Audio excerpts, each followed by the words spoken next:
I'm a Canadian pharmacist. I want to talk about the difference between tolerance versus addiction. I work in the mental health and addictions field. I see a lot of patients who are struggling with addictions, with alcohol, meth, opioid addiction, and I also see the mental health side of it as well. A lot of the time, the question I get is, will I get addicted to my antidepressants like how I got addicted to crack? The answer is no. There is a very clear difference between tolerance versus addiction. I recently had a comment that asked, isn't the withdrawal symptoms off of venlafaxine worse than coming off of heroin? And I really don't like that analogy because there are two different symptoms going on. One is a discontinuation symptom and one is a withdrawal. What's the difference between tolerance versus addiction? Let's take coffee, for example. Say you start off with drinking a cup of coffee a day because you feel great, it helps you wake up throughout the day, keep you focused. Start drinking a cup of coffee a day for, say, a month. Then you start to feel like that's not working as well. It's not lasting as long. Then you start to drink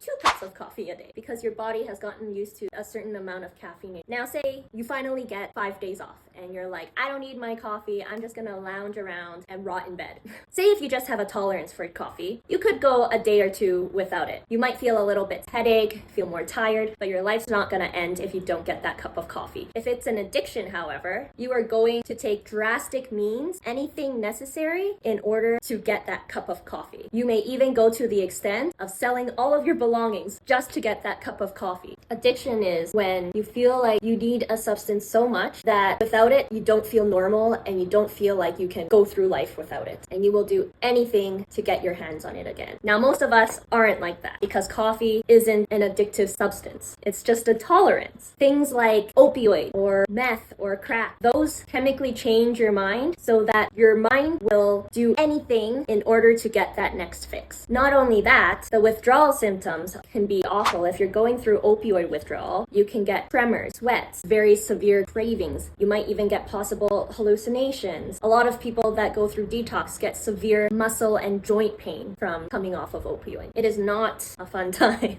Taking antidepressants builds a tolerance, but it's not like one day you go without it and you're gonna sell your whole house just to get 1 pill of it. When you're coming off of antidepressants, if you haven't taken it for a couple days, you'll probably feel pretty shitty for the first couple days or weeks, depending on how high your dose is. But the majority of us will still be able to get through our day-to-day, even if we are feeling a little bit sick. And it's not like we're gonna crave our antidepressants and need more of it. That is a very crucial difference when asked if a certain medication is addictive or not. And honestly, a lot of people ask me this question, even when it comes to blood pressure pills, like, oh, I don't want to get addicted to my blood pressure pills. I'm like, it's not an addiction. It's just that your body needs your blood pressure pill so it doesn't have a stroke. It's not like you're gonna burn the house down if you're not able to get that blood pressure pill in your system again. Does that make sense? So I think as pharmacists, that is a very, very, very important myth to debunk. The differences between addiction versus tolerance. But I think a lot of people are worried about taking a medication every day, even if it means that it's important for their health. It's our job to educate people so that they don't put their health at risk because